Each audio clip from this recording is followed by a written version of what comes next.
I am a little bit confused about if Congress even spoke to the secretaries before they passed their budget, increasing defense spending by $100 billion last week, because DOGE is over at the Pentagon right now, and they're releasing a bunch of findings and eligible cuts, and Secretary Hegseth is still on track to cut his 8% of their budget this year, which amounts to about $60 billion. And it almost seems like Elon is watching this show, because today the Pentagon's area of focus is civilian employees that I laid out over 2 weeks ago.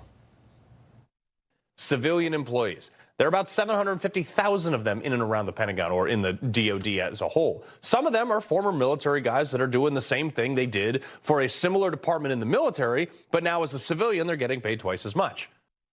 And 5,400 probationary employees are gone as of today, but they're probably wishing that they took the buyout. But Pete Hegseth has instructed all remaining civilian employees at DOD to respond to the OPM email asking, what would you say you do here? 5 things you did last week. They will have 48 hours to respond. And if you don't answer, it may lead to what they're saying is further review, which in DOGE world is not really a good thing for your employment. Look, I know when people start talking about defense cuts, everyone screams, or at least the neocons, we're going to be less safe. We won't be if you do this right. What we can stop doing is being the world's police. That's right there, saves a ton of money. But beyond that, the Pentagon wastes money. Trump has been on this for years. $60, $70 million plans. You mean you think it's cheaper to leave it there so they can have it than it is to fill it up with a half a tank of gas and fly it into Pakistan or fly it back to our country? You think, yes, sir, we think it's cheaper, sir. That's when I realized he was an idiot. He's right. How is it cheaper to leave all that stuff in Afghanistan, especially since at the same time we were spending billions more dollars to order new versions of the exact same thing we were leaving over there? Put the half a tank of fuel in there and fly them home. And we did this in Iraq too. Look, I was asked to call in airstrikes on military equipment that still had the plastic seat covers on the vehicles. It was ridiculous. Here, shoot this Connex box worth of ammo because we need to get rid of it. And then the next day, like another military transport shows up with more ammo. What are we doing? When I was in Fallujah during the drawdown in 2009, they literally flew in pieces of a D9 bulldozer, assembled the thing, put a bunch of armor plating on it, never used it, and then left it there on this base. I mean, sure, we were taking turns like driving it around this empty base, and it was fun as a 27-year-old, but we were just running over like a bunch of trailers that we also left there. But when I look back on it and I see how much I pay in taxes, it's maddening to me. This is about spending money smarter. Do we need 700,000 civilian employees? No, trust me, we really don't. And if they need a target of specific areas, may I suggest starting in the procurement wing of the Pentagon? Our procurement process is a mess. Okay, true story. I'm a brand new guy. I check into SEAL Team 10.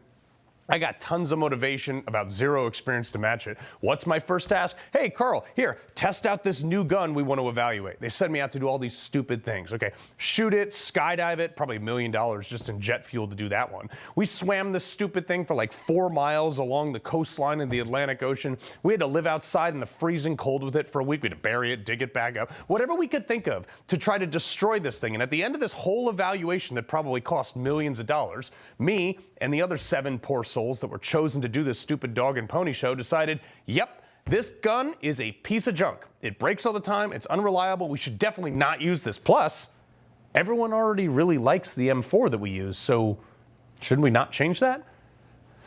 Anyway, we didn't hear anything back for, I don't know, like a little over a year. And sure enough, a year later, like 4,000 of these stupid things show up at the team and they start handing them out like they're doing us a favor. And I remember looking around the room and we're like, what? WTF, man. And what's worse, too, on a broad scale, we spend billions, and I mean billions of dollars to build, buy, or access things at the Pentagon that by the time they're approved, they're almost completely obsolete. I mean, pick one. I have a better thermal scope on my hunting rifle than the teams issue right now. Why? Because it takes them 5 years to approve anything, and by the time it does get approved, Cabela's has a better version for $1,500. This is like there's some animosity for technological advancement from the approving wing of the Pentagon. You can fire all those people. It'll be better. Once they're committed to something, though, they just keep spending money on this stupid thing rather than innovating. It's like the F-35 program. They launched this 5th-gen fighter program around the same time we invaded Iraq. Didn't roll one out until after we left the country, like 10 or 15 years later. Well, what was the point of that? We crashed a bunch along the way. And oh, by the way, it's a $1.7 trillion program over its lifetime. Meanwhile, in the same time, Canada did not. China just tested a 6th-gen fighter, and we're still committed to what we're doing. And the planes we are using for our show of force, the Blue Angels, they're flying around the world in planes that were designed in 1978. Oh, look, you can fly upside down. Yes, you and Delta Airlines. Oh, they have a C-130 too. Yeah, that was invented in 1954. This is what I'm talking about, guys. We're still using planes that were built more than a decade before the Vietnam War, but spending literally trillions on new stuff that doesn't get to our troops until after the conflict it was built for. And to combat that, we just launched a new team led by civilians. This is like in the last few months, by the way, to evaluate building a 6th-gen fighter on top of the $1.7 trillion F-35 program that will cost $300 million an airplane. And we won't get it until 2035, when China's already flying their 7th-gen fighter. This is unbelievable. $37 billion we spent on ships that don't work, can't drive, and most of them couldn't even dock properly with their systems.